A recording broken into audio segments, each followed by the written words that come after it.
ఈరోజు మీడియా ముఖంగా కవిత గారు రాసినటువంటి లేఖ తన తండ్రికి ఏదైతే ఉందో తన లోపల ఉంటున్నటువంటి బాధని చాలా స్పష్టంగా తెలియజేయడం జరిగింది. ఇదే అంశాన్ని నేను ఈ నెల 14వ తారీఖు గాంధీభవన్ నుంచి నా యొక్క ప్రెస్ మీట్లో కూడా చెప్పడం జరిగింది. కల్వకుంట్ల కుటుంబంలో ఈరోజు చీలికలు వచ్చినాయి. ఎవరి ఉనికి కోసం వాళ్ళే కొట్లాడుకోవడం జరుగుతూ ఉంది.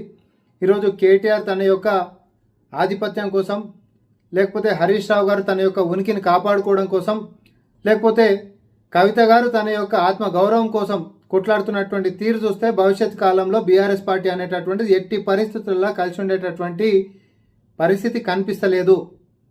ఎందుకంటున్నామనంటే కవిత గారు తన యొక్క లేఖలో కూడా నేను ఆయన చెప్పినట్టుగా వారి పార్టీ యొక్క నెగిటివ్ అంశాలని తన తండ్రి సభ పెడితే ఆయన మాట్లాడకంటే ముంగట 2001 నుంచి పార్టీని అంటిపెట్టుకొని ఉంటున్నటువంటి నేతలకి మాట్లాడేటటువంటి అవకాశం ఇవ్వకపోవడం దగ్గర నుంచి 42% బీసీలకు సంబంధించినటువంటి రిజర్వేషన్ అంశమైన, ఎస్సీ సబ్ కేటగిరేషన్కి సంబంధించినటువంటి అంశాలైనా, ఇతరత్ర ముఖ్య అంశాలపైన బీఆర్ఎస్ పార్టీ స్పందించకపోవడం అనేటటువంటిది ఆ పార్టీని వెనకాలేస్తున్నటువంటి పరిస్థితి.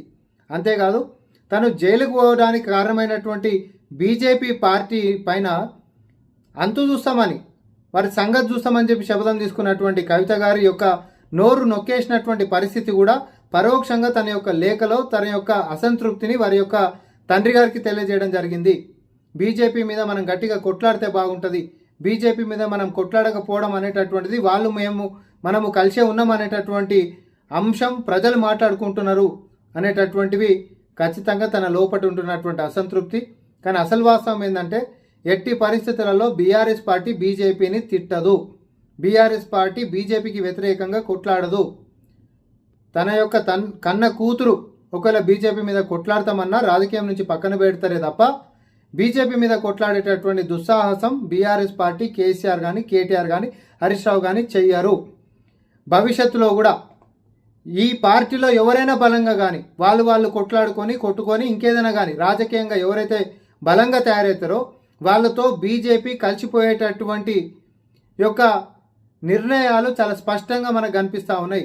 నేను తెలంగాణ ప్రజలకు ఒకటే చెప్పదలుచుకున్నా, ఏంటిదంటే తెలంగాణలో రానున్నటువంటి కాలంలో బీఆర్ఎస్ పార్టీ అనేటటువంటిది మాత్రం గతంలో ఉంటున్నటువంటి విధంగా కుటుంబ సభ్యులందరూ సంఘటితంగా కొట్లాడేటటువంటి అంశమే లేదు. ఒకవేళ కొట్లాడినా పైన చూపించేటటువంటి డ్రామానే తప్ప మేడిపండు లెక్క పైకి మాత్రమే మేలిమిగా కనిపించుకుంటా, పొట్ట ఇప్తే మాత్రం అంత పురుగుల కథనే ఈరోజు బీఆర్ఎస్ పార్టీది ఉంది అనేటటువంటిది మళ్ళొకసారి స్పష్టం చేస్తూ ఉన్నాం.